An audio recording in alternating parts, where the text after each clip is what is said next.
John 8:32 says, "And you shall know the truth, and the truth shall make you free." Welcome to this Wisdom for Living discussion led by pastor, teacher, and counselor Al Rosenblum. For access to Al's other studies, to request an appointment for a personal discussion, or to contact our team, go to www.alrosenblum.com. Father, I'm grateful for your grace and mercy. I'm grateful for the loved ones in my life that you've given me to take care of and to be kind and gracious and loving to. I pray for these small group of people that come to listen. I thank you for those that reach out and that are part of making this ministry bigger and reaching more people. I think some of these things that we say are important, Lord. And so I pray that you bring more people to us. I thank you for providing all of our needs, for just being able to sit here and do the study necessary and to write things out and to be able to deliver it and have somebody to help us put it on the internet and all those things. So we ask now that you bless this class tonight in Christ's name. Amen. All right. First of all, we're going to talk about Saul, King Saul, and a cycle of behavior that we see in his life. And we're going to extrapolate that back into my own life and then hopefully into your life as well and see patterns. We're going to be talking at the very extreme end of some very bad sin issues and patterns. And I'm going to use these extreme ends as the extreme and realize that there's a spectrum. There's a whole grading system where you can have behaviors just like Saul. Saul would bring David close. He loved David. He was enamored with David. He was fascinated with David, but then he would try to kill him. And part of it was maybe he knew he was going to be the next king, but it was a cycle. Even when he knew that David was not a threat, David could have killed him several times. David didn't. David clearly, obviously didn't. He kept telling him, I am not a danger to you. I would not harm the Lord's anointed. And yet Saul would try to bring him close so that he could harm him and hurt him. And so this is something that we deal with in our relationships. Now, I want to talk about psychological observations and their limitations. So this is not a psychology class, although we do use principles found in, quote, psychology. But we think of what we call psychology as a modern day social science. Some don't think it's even science, but it is. It is of sorts.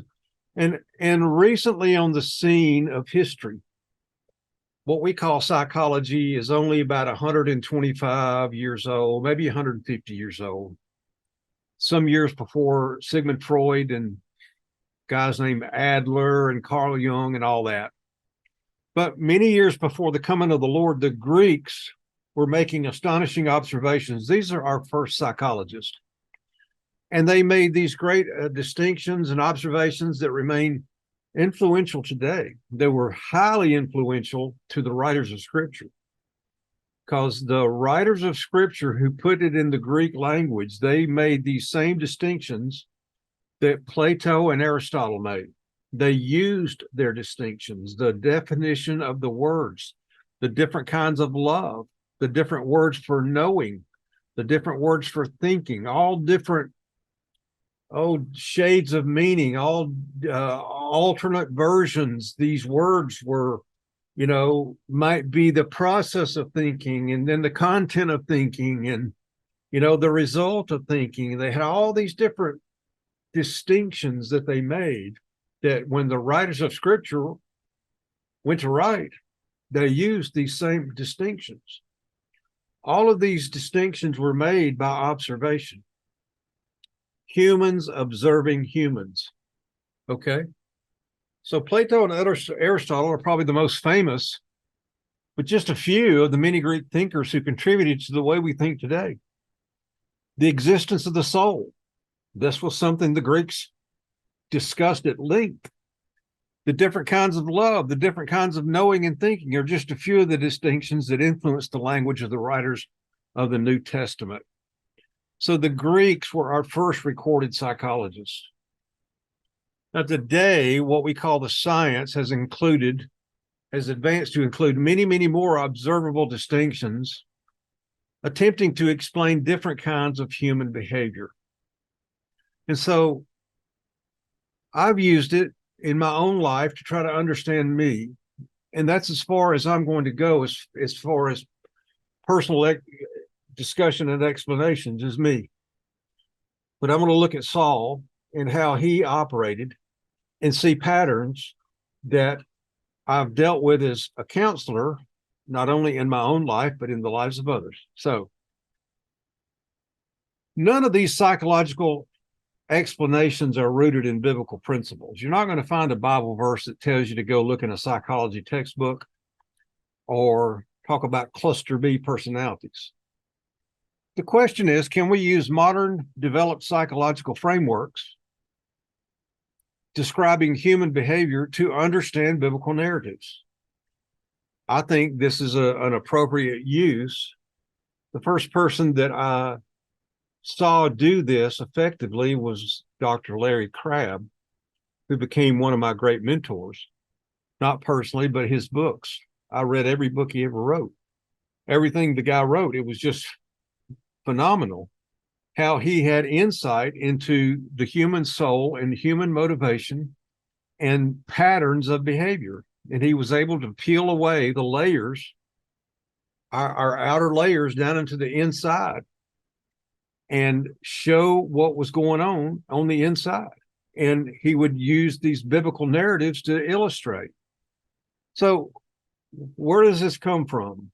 Well, Romans chapter 1, 18 through 20 talks about that man can discern by observing nature the eternal power and divine nature of God simply by observing the created world, the created universe. You can actually see God in the universe. So here are humans observing natural phenomena and coming away with spiritual concepts. And that's what I think is an appropriate use. Now, my position is the psychological observations can have value in explaining some of the behaviors practiced by people in the Bible, but I'm not a psychologist, even though I have those credentials of sorts. I'm a Bible teacher. I'm a Christian teacher and I'm not exactly a Bible teacher. I'm a life teacher, trying to explain how the Christian life works so that we can walk it effectively. And in doing so, hopefully have an impact on those around us and create credibility for the gospel.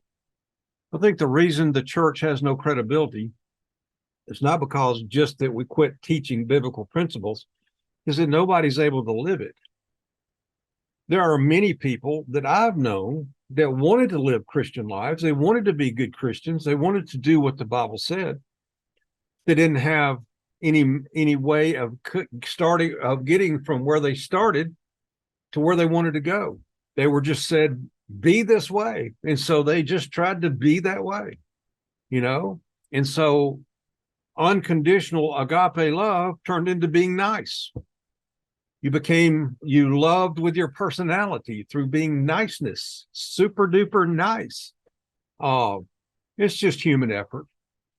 There's a growth process called transformation by which the Lord, using his power and his word, takes us from salvation, dominated by our old man beliefs, and slowly but surely enables us to see our old beliefs and let them go, remove them, and embrace the new beliefs, understand and believe and embrace and apply the new ideas called the new man. So that's what we're after.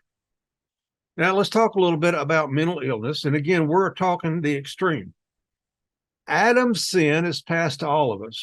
And the impact of inherited sin, listen, you've inherited patterns from your parents and grandparents and their parents. This inherited sin manifests in personal sins and misdirected focus. This is the earthly focus.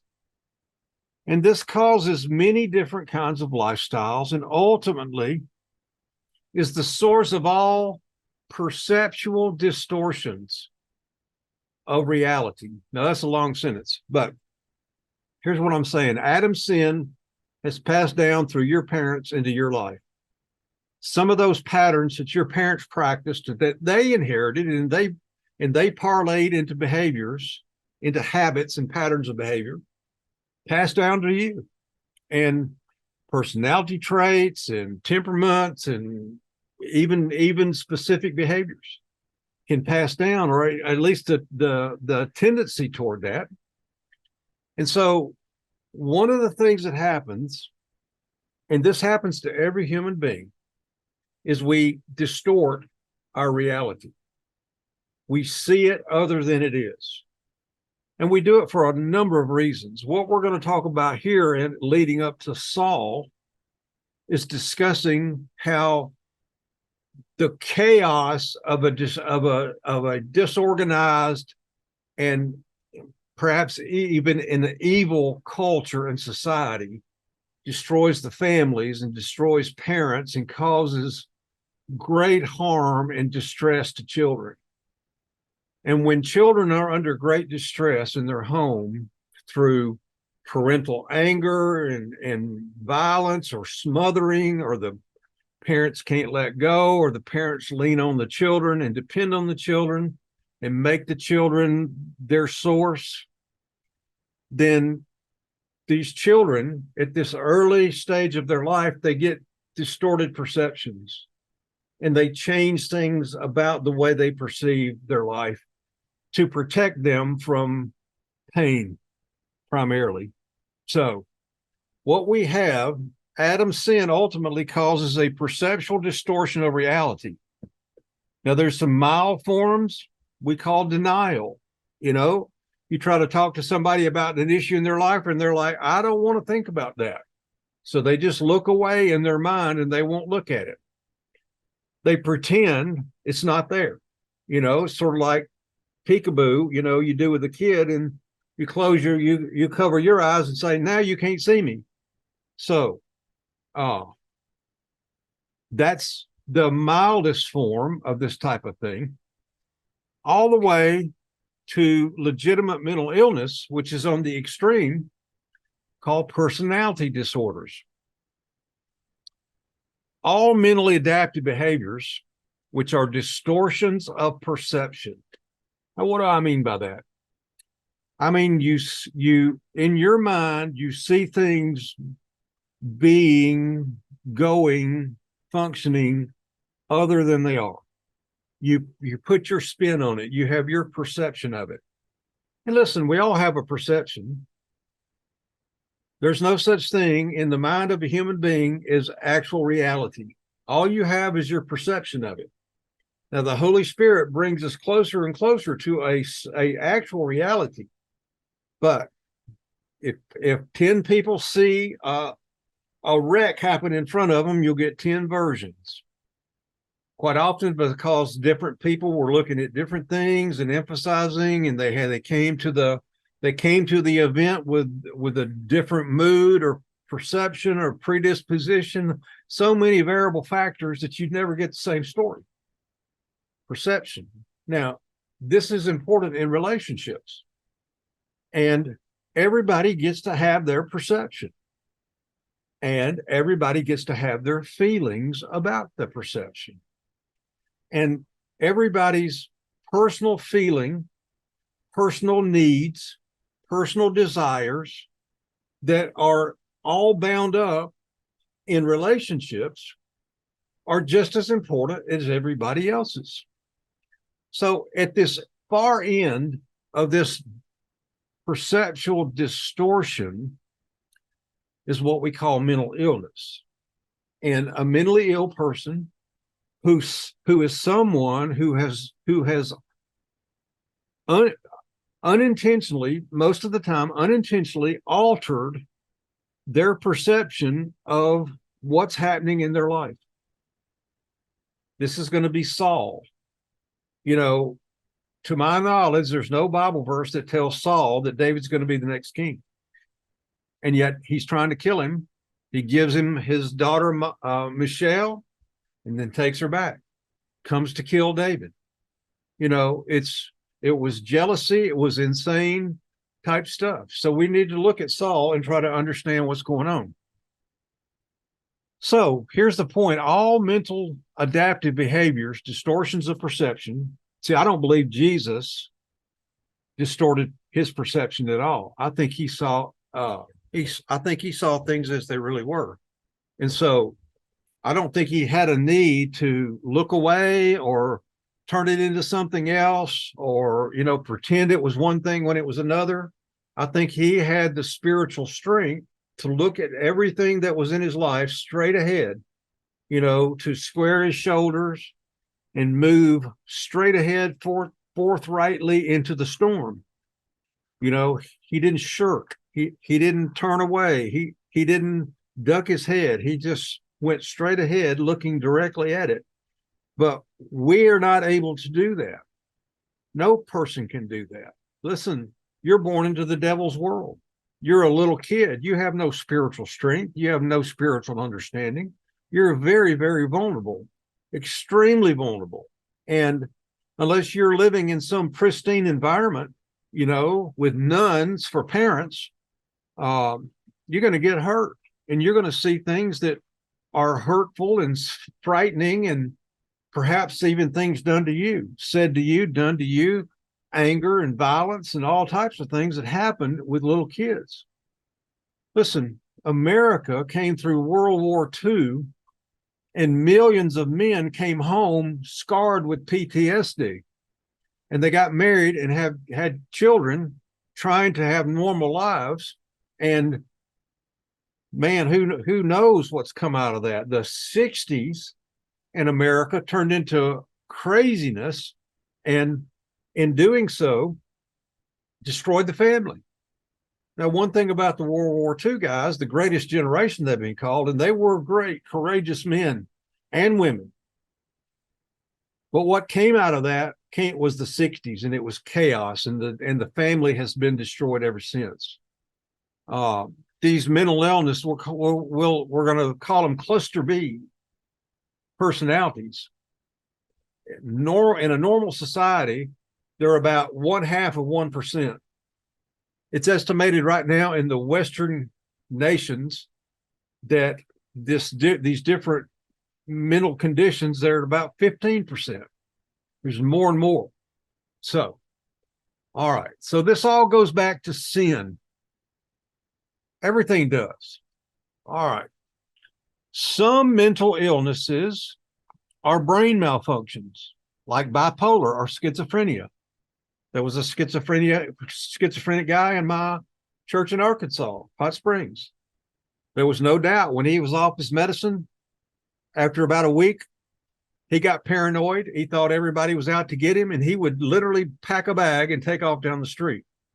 They would find him 2 weeks later hitchhiking somewhere.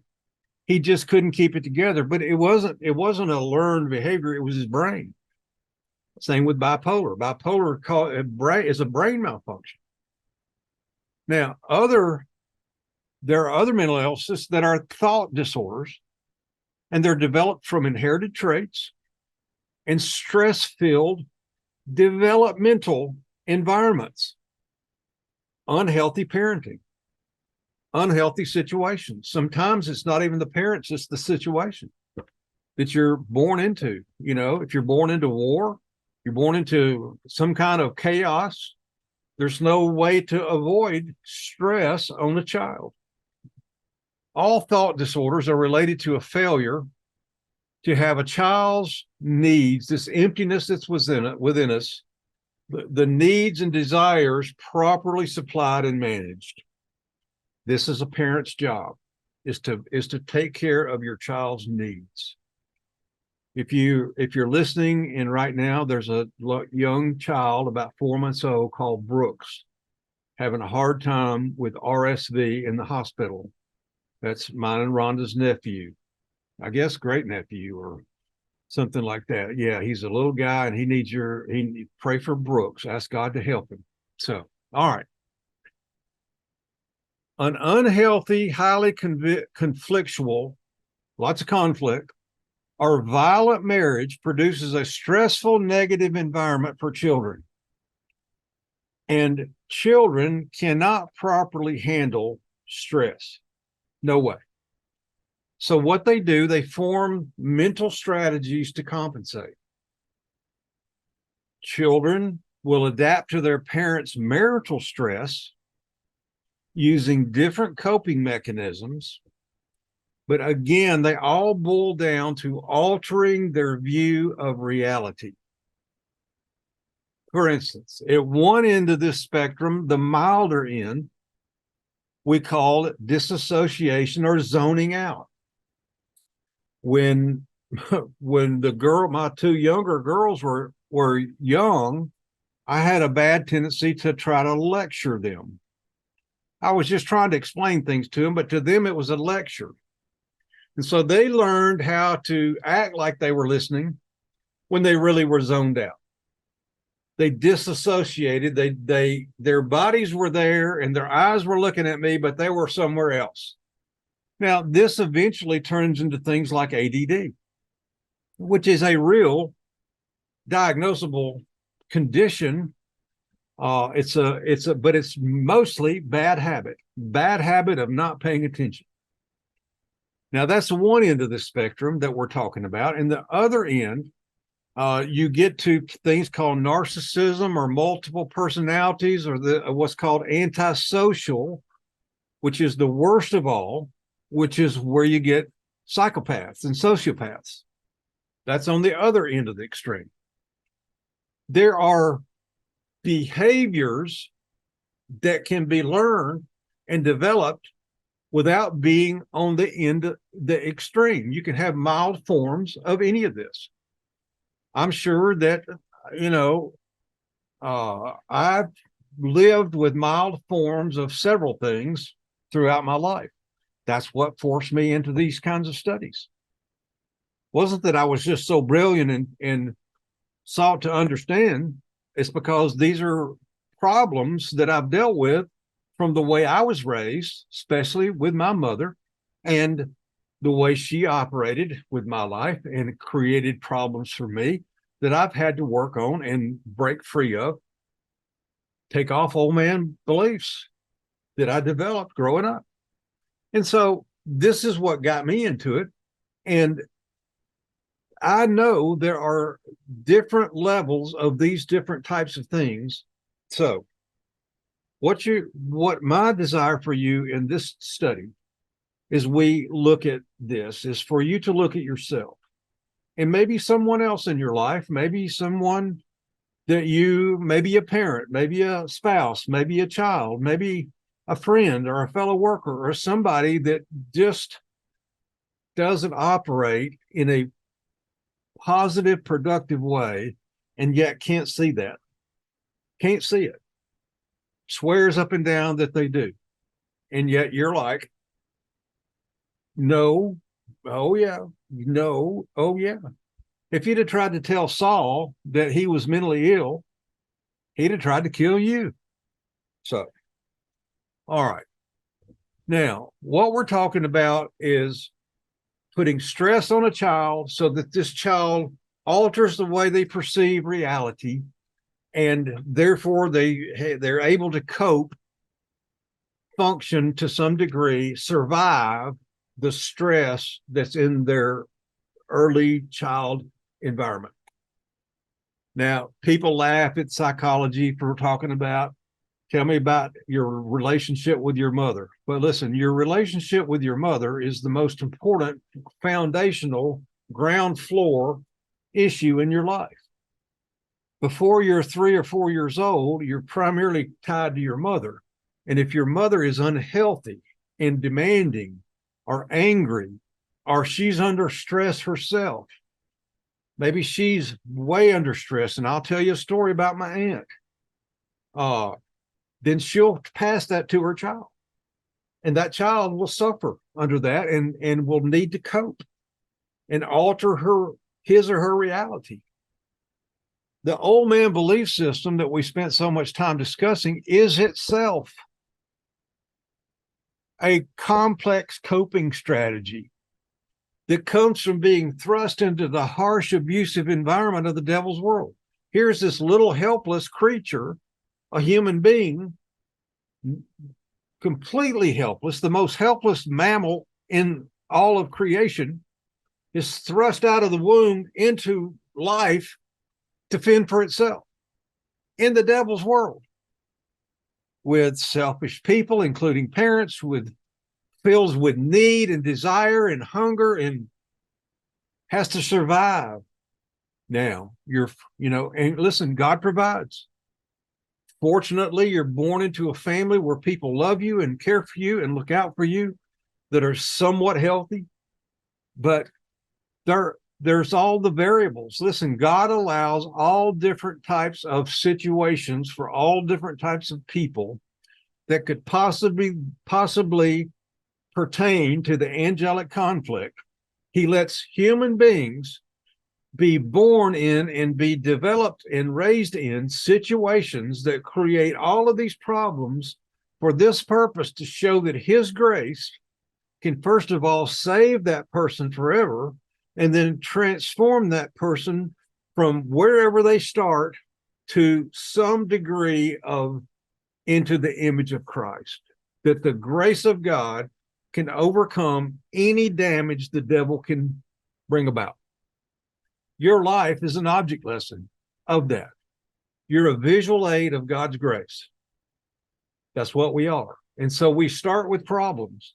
And this old man belief system, this whole earthly, worldly, this life focus that we start our life with, is simply a coping mechanism, a complex, slowly developed over time, throughout life, belief and coping system to try to eke out some kind of happiness and meaning and purpose out of this life. The old man system is all, and that's all without God. That's what the old man system is. What Paul calls the old man. It's not just an old sin nature. People think, well, I have a sin nature that causes me to sin. That's just not the case. The sin nature is a corruption in the human system. What causes you to sin is you believe that there's some payoff, some benefit to that behavior, and you go for it. So let's look at some principles. First of all, everyone believes life disconnected from God and developing unhealthy, self-centered thinking. This is just the way it is. We're all born spiritually dead, separated from God with the sin nature, and we develop a way of thinking about life that's earthly focused. We're trying to get everything we need. We're driven by these needs that we have, trying to get it all from humans, from people in this life.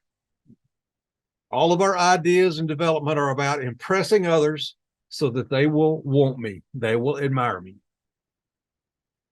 Secondly, we're all on a spectrum or a scale of mental illness. Now, this is in comparison to Jesus. I'm not saying that you're mentally ill according to a psychological framework. I'm not saying that at all. I'm saying that all of us, compared to Jesus, who is the standard of perfection, are off, twisted, corrupted, distorted perceptions, bad habits of relating, functioning improperly, all of us. And wherever you start, when you start moving toward God, wherever you start on that scale is where you start. And I used to think it was about reaching some level, of imitating Christ. And hopefully that will be, I'm fortunate. I learned some of these things early in my life, and I've been working on some of these for a long time. May not be able to tell it so much in my life, but the point being, I heard Larry Crabb, again, one of my mentors, say years ago that he had compared himself with a friend, and how much farther he seemed to have advanced than his friend, until one day he heard and understood where this guy had started from.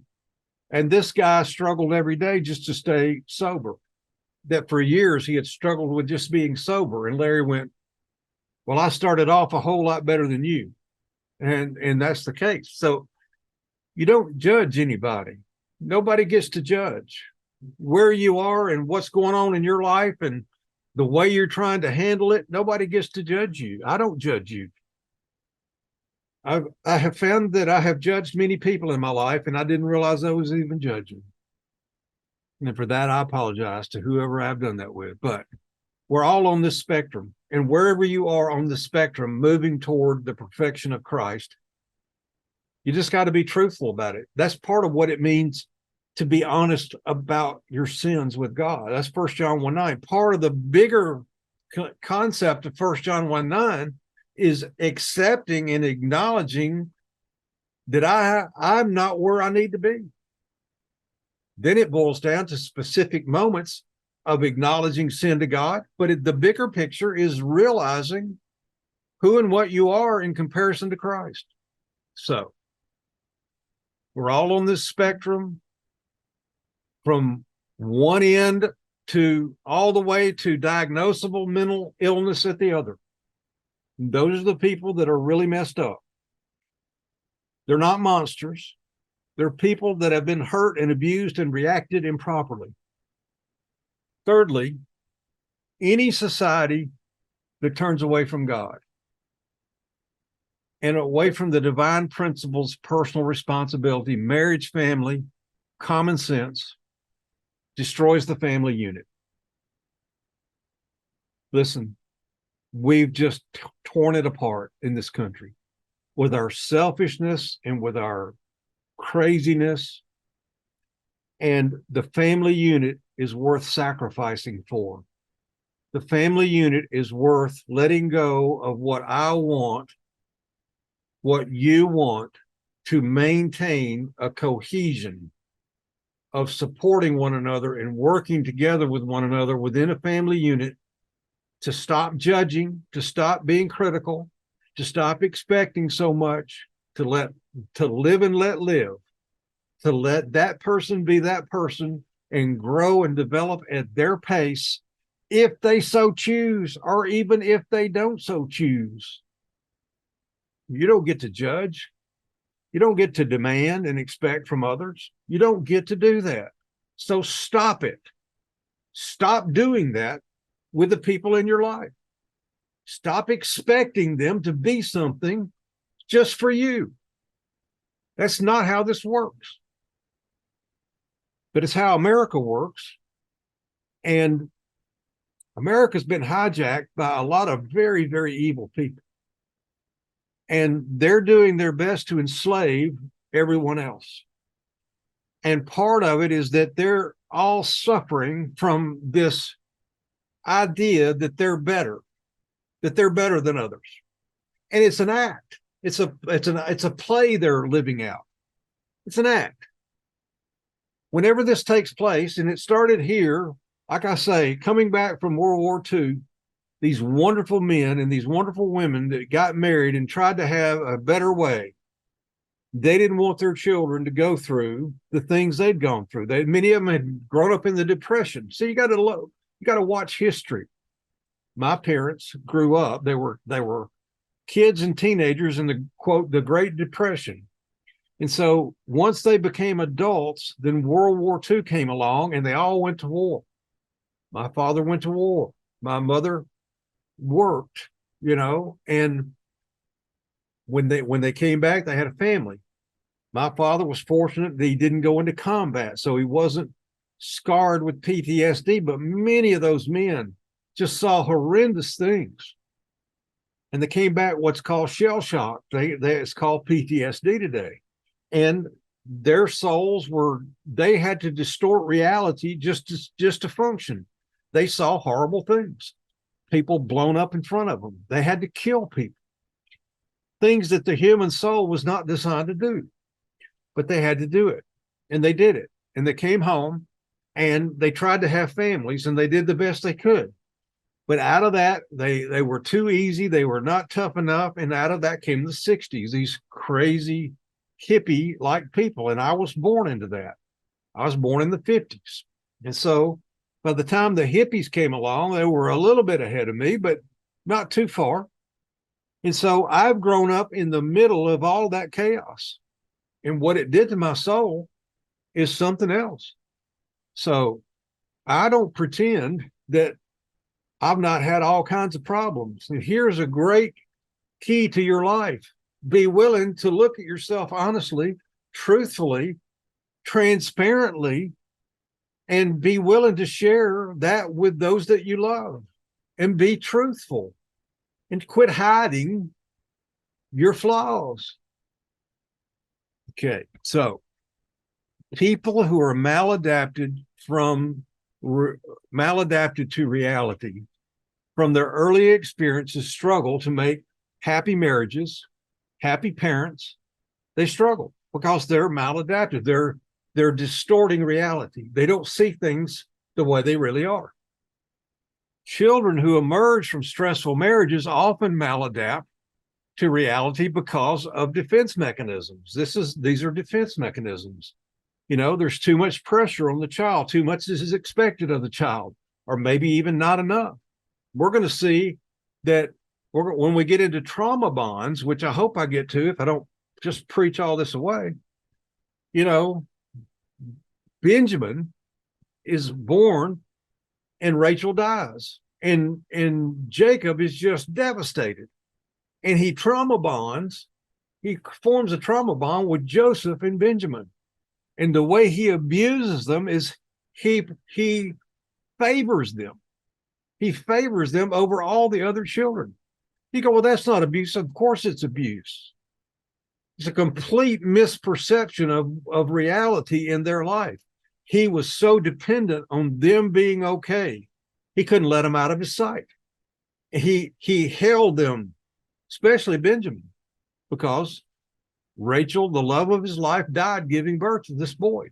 So this is stress. Oh man, this is stress.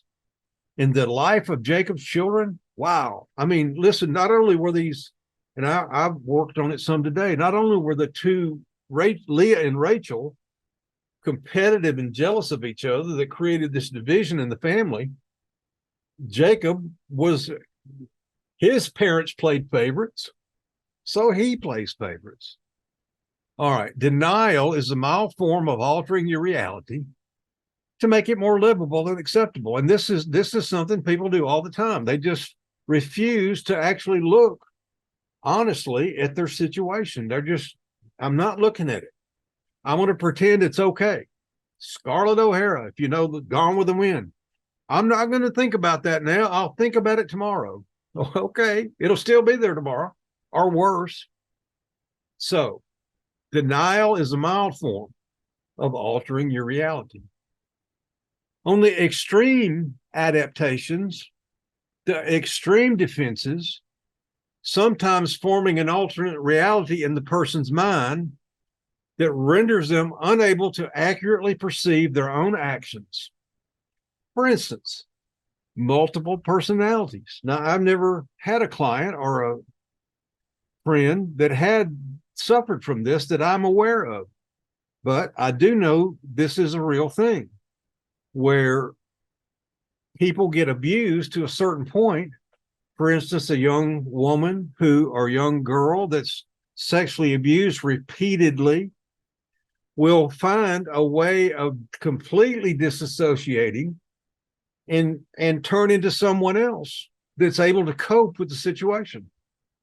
There are documented cases of this. So, fourthly, a society that rejects grace, and boy, aren't we there, and becomes religious and legalistic, wraps its children with guilt and shame. forcing them to adapt ways of developing self-esteem outside of this religious prison. The people who are the biggest sinners are the people who are bound up early in these religious systems, and where image is everything. You know, you've got to appear to be righteous in this legalistic system. So I have a story about my aunt growing up in that kind of thing if I get to it, but I will get to it. So when nations reject God and grace, evil begins to take over, causing deep damage to children and families. The people that get hurt the worst by evil are children. Not only this crazy sexual stuff that's enslaving of little children for the perverted, that's just beyond imagination, the way that's being done. But that's evil. It's being done all over the nation. I mean, 1 million kids a year go missing just in the United States. All over the world, who knows how many there are. I mean, they have farms where they grow children for the sex trade, for organ transplants, and for blood. Pure and simple. There's no conspiracy theory there. It's a fact.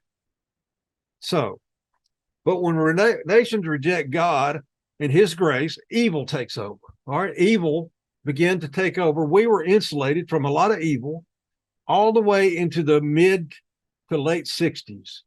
And all of a sudden, all of the Eastern religions started coming in, and all kinds of stuff coming in, and drug abuse came in, and rampant, the pill, the birth control pill was developed, freeing women to be just as openly sexual as men. And the next thing you know, see, that's what really kick-started the 60s was the pill, because now women could be just like men and they didn't have to worry about being pregnant. And so they became just as indiscriminate as men. And now it's crazy. But so relational sin, which is improper relating, is when you misdirect your need and desire toward others with unhealthy strategies. For instance, complaining. There's a person that consistently wants to contact and complain about this other person in their life. No talk about themselves. No talk about how can I grow and develop to be able to deal with this. It's all about complaining about some other person. And so I don't have a lot to say about that. If you're going to call and say, hey, so-and-so in my life is doing this, I'm going to be like, well, so-and-so is doing what they're doing. I don't know what to tell you about that. I just do know that God is using that in your life to teach you something about you. What about you? No, I don't want to talk about that. I want to talk about what this other person's doing. And so the issue is, what about me? I mean, what about me? The people in my life and the way that they're behaving. What about me? How am I dealing with that? Am I judging them? Am I critical? Am I complaining? Am I constantly unhappy? Am I using that as a way of making myself feel superior and righteous, them unrighteous? Or am I accepting? Do I say, look, you're where you are and you're growing however you want to grow? It's up to you. It's between you and the Lord. That's so important, folks. Everybody lives their life as under the Lord. So, all right. You've got relational sin, which is improper related, but you got relational evil. That's where you get into vengeance, character assassination, destroying people's reputations, abuse. Abuse can be can have many forms. It can be physical abuse. It can be constant criticism. You can attack somebody's person and say that they're ugly, they're undesirable, nobody's going to love you, blah, blah, blah, blah, blah. This happens to children. You can violate them in all different kinds of ways, use others for your own benefit. You can deceive, like Leah deceived Jacob. See, it's no wonder Jacob didn't love Leah. She tricked him. Jeepers. Now, God used it, and Leah was the woman. Out of Leah comes Levi and Judah, the whole Jewish system. But all right, children born into a culture dominated by evil become damaged. It causes mental health problems to increase, and then they pass down generation after generation. And that's where we are in America. These cluster B disorders, let me talk about them a minute, and I'll give you some stats. Cluster B personality disorders, and this is what I'm talking about. There's 3 different kinds. There's an A, B, and C, but this is the one that we're going to see with Saul. There's about 4 different kinds of this. One's called borderline. It's a diagnosis where you're afraid of being alone and being abandoned. And this person will do most anything to not be alone. And so a lot of borderline diagnoses are for women, and they end up all kinds of situations trying to hang on to somebody. Histrionic, you may have heard of this, is someone who's overly dramatic and emotional. You know, they're the one that's making a scene all the time and has to have all the attention. And listen, that can be somebody who's just a lot of fun to be with, but this is more than that. This is somebody that's just, they'll do all positive, negative, it doesn't matter. They got to have attention. Narcissistic, which is an overestimation of self, a seeking of admiration. The overestimation of self is generally a compensation for a low view of self, requiring that they seek admiration and to keep them propped up. The 4th one is called antisocial, and this is where you get your psychopaths and sociopaths. These are people that are devoid of emotion and think that if they can get over on you, then you deserve it because you weren't smart enough to see what was happening.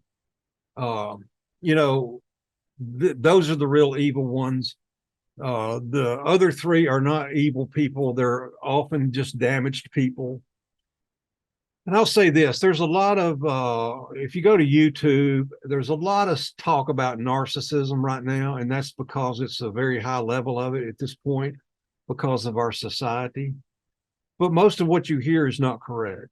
I mean, I wouldn't listen to hardly any of it. I mean, I've listened to some of it, and it's just very shallow and superficial and blaming and talking about people as if they're intentionally evil. People caught in narcissistic patterns are not evil people. They're just caught in patterns, and it's just primarily fear pattern. It's a fear pattern, and it's the feeling that I'm not enough, and so I project an image that I am more than I am, and I don't want to be exposed, so I have to hold on to that. And so pity these people or pray for these people or help these people if that's what you're led to do, but stop thinking of people that don't fit your mold or even have these types of problems as someone who's unworthy of God's grace and God's love, because it's just not the case.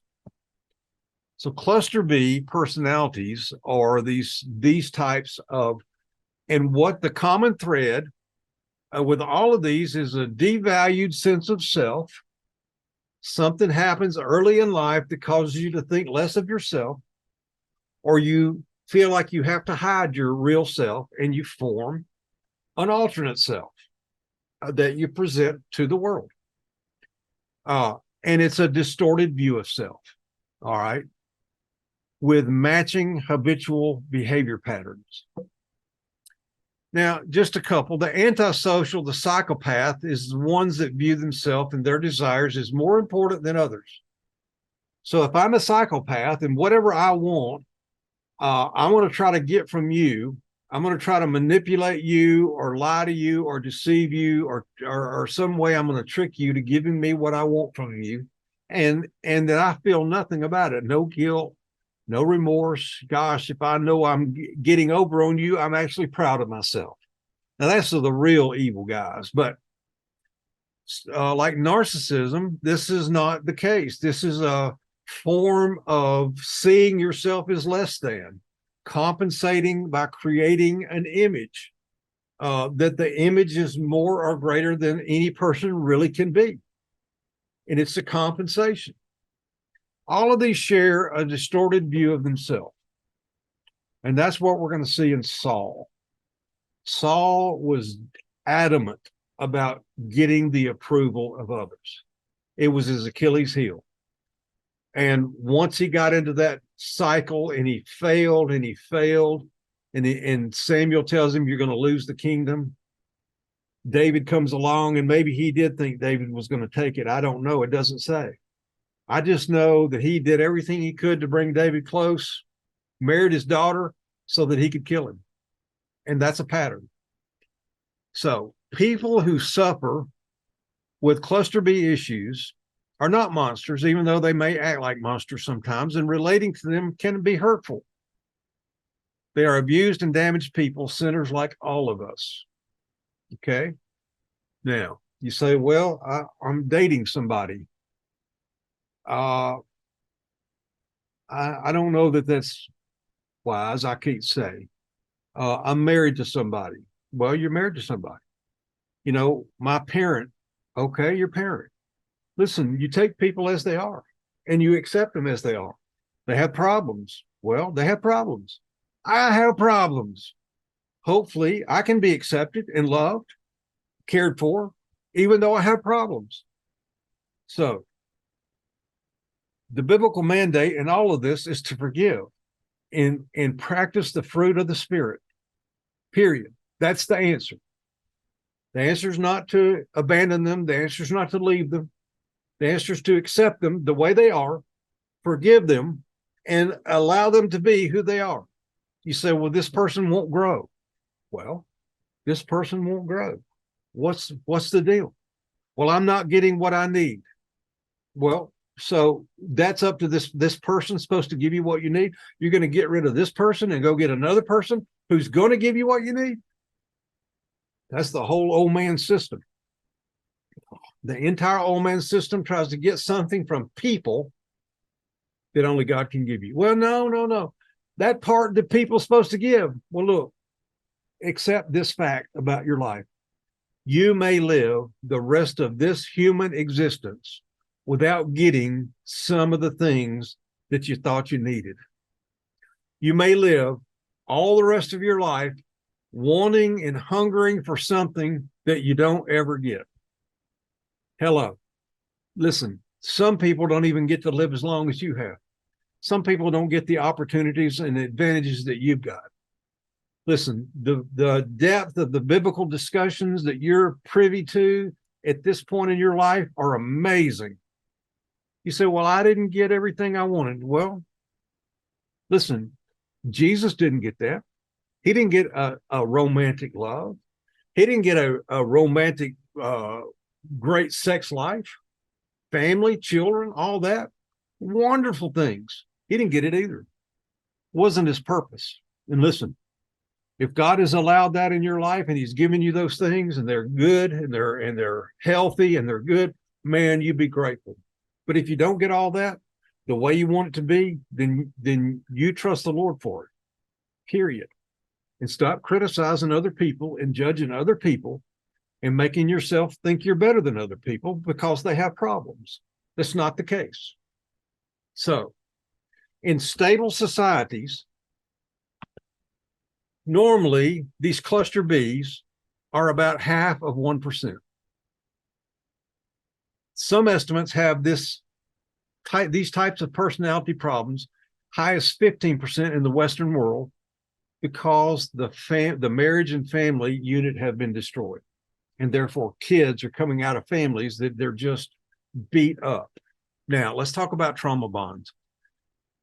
A trauma bond is a psychological response to some form of trauma or abuse. And it creates a very strong attachment between people. For instance, like parent or child. If you have a angry parent, a hurting parent, a needy parent, their version of their life is a trauma. Oh, it's so typical. Life is so hard. They're victims or they've been abused, and so they attach that to their child. You have to help me, child. You have to help me. Or you can do it with a mate. This often happens with soldiers who go through war together. They are tied for life. in this trauma, that share the trauma. Now, abuse and trauma can take many forms like judging, criticism, neglect, favoritism. We'll see with Jacob and Benjamin, inappropriate dependence, and much, much more. All of it more than physical. It doesn't have to be physical to be abuse. Now, and look, whoever this person is in your life that you're thinking about, don't call them the abuser or the narcissist. Don't do that. That is not an appropriate way to think about other human beings. Do not do that. That's all you see on this internet, YouTube stuff about narcissism, the narcissist, the narcissist. Look, those are unbelieving people who have no grace, no forgiveness, and they have nothing to do with you and I. So there may be some wisdom to be picked up out of that, but you don't think about people that way. You think about people that have problems. Now, the psychopath who purposely tries to harm others, that person needs to be put to death. After they harm people in a certain manner, they need to be put to death. It's that simple. Okay. But when somebody's been hurt and they're having a reaction in their life and it makes them difficult to deal with, that's no reason to abandon them or get rid of them or do anything other than forgive them. And notice I didn't say try to heal them, because that's between them and the Lord. But abuse in its many forms is the playing out of a person's guilt, shame, and emotional pain onto another. You take your feelings, your hurt, your pain, your low view of yourself, your shame-based identity, and you attach it to another person. This appears to be what happened to Saul, and I'll show you that when we get there. A trauma bond occurs when the abused person forms a connection or relationship with the person who abuses them, the Stockholm Syndrome. The captives begin to identify with the captors. The person experiencing abuse may develop sympathy for the traumatized, abusive person. They might not even think of it as abuse, which becomes reinforced by cycles of abuse followed by remorse. This is somebody who is violent and then is remorseful, violent and remorseful. It's a cycle. There's lots of these cycles, and that's these cluster Bs end up creating cycles. This is what you see with Saul. He wants to pull David close, and then he wants to hurt him. So this bond forms between the traumatized person and the person with whom that's put upon. The person experiencing abuse may develop sympathy, and it becomes cycles. Abused people with unresolved old man baggage that have children, which is all of us to some degree, can easily form a trauma bond with their child. They can enslave the child to the needs of the parent. The abused parent becomes dependent on the child's love or the child's success. Look at Jacob and Benjamin. The child's safety. He'd do anything to keep Benjamin safe. So the abused parent becomes dependent on the child's love or the child's success to ease the pain of the parent's heart. A single mother abandoned by the husband sees her life as a tragedy and entangles her child in her sorrow or her narrative of betrayal. And she's the betrayed. And he sees her that way. And he's like, I'll take care of you, mama. I'll take care of you. Now he's 40 years old and she's 80 years old or whatever. And he's still, I'll take care of you, mama. He's bound to her and he can't get away. And it creates cycles of behavior that are unhealthy. Trying to carry the burden of a parent's grief or fear overwhelms any child. The child is born empty and is meant to be filled by the parent's love, parents' encouragement and assurances. But instead, he or she becomes the source of affection and assurance for the parent. Used to call that emotional incest. For many reasons, facing this reality is impossible for the child. Child does not even know what's going on, and there's so much being expected from this child to try to take care of and nurture the parent, sucks the child dry. So the child must create an alternate reality, a break from reality that attempts to meet their needs for love and to protect them from the fearful realization that my parent cannot meet my needs. The most frightening thing for a child is the idea that there's nobody to take care of me. There's nobody to feed me, to love me, to nurture me. There's nobody. So you got a parent who's feeding off the child. The child, only way the child is able to deal with it is to break and distort reality. My mother really does love me. Yes, probably so, but she loves you in a very vampirish kind of way. She feeds off of you. Now, this can happen from any kind of trauma, you know. This so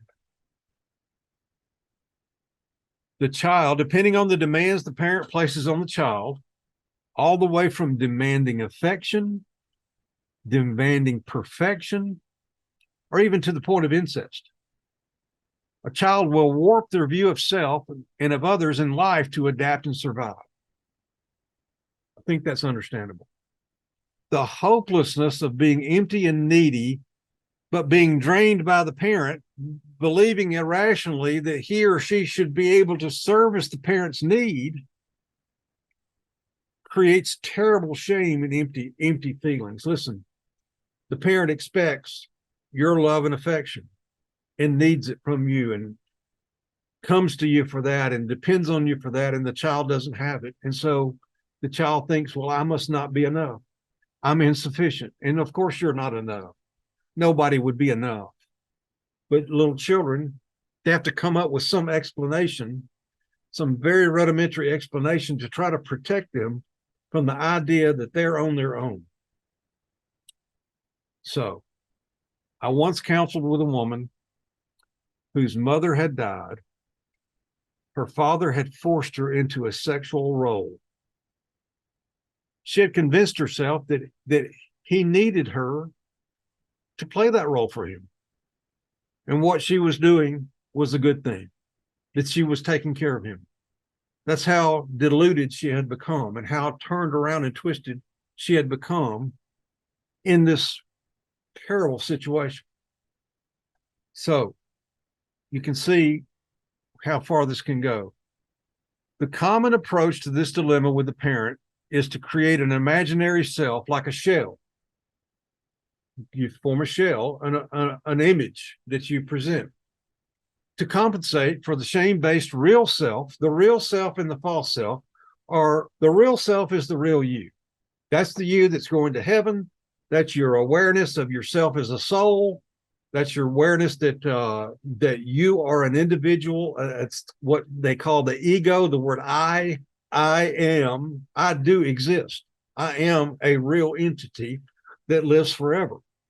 But when that person, that real you, is not acceptable, is not enough, is abused in any of these ways we discussed, that real you decides to believe I'm bad, I'm not good, I'm not enough, I'm worthless, and it creates shame. I'm ashamed of what I am. I feel bad about what I am, and therefore that little soul, that little real self, is locked away, often locked away, lest it be seen for what it really is, exposed. Of course, it's all a lie, just like the whole old man system is a lie. It's a very core lie. In its place, the person creates an image. If mother demands affection, then the child becomes affectionate and gives the affection, while the real self is the one needing the affection, needing the love. The real self is pushed aside, and the false self gives the love. How about perfection? How many parents demand so much, especially from first children? Your first child, you think they're supposed to be this little soldier. So you demand so much from them because, oh, God forbid that they should grow up with a bad habit. Anyway, and so this first child is shamed And so they develop this perfectionism, and they go about their whole life trying to be perfect, and they can never be perfect. Now I've gone over time, so let's close. Father, oh, what a discussion. I pray this is helpful, and that we can see ourselves, not others. Don't look at anybody else. Look at me. Look at myself. I love you, Lord. I thank you for all the grace and mercy in my life, for the lives of all these people. I pray for our nation. I pray that we can have honest, fair elections. I pray that we could have common sense return to our nation, and that the evil that's perpetrating upon us could be defeated. I pray for all who are here. I pray for little Brooks as he struggles in the hospital. I pray for my friend John Dyer, who seems to be improving. Again, we love you, Lord, and we praise you now in Christ's name. Amen.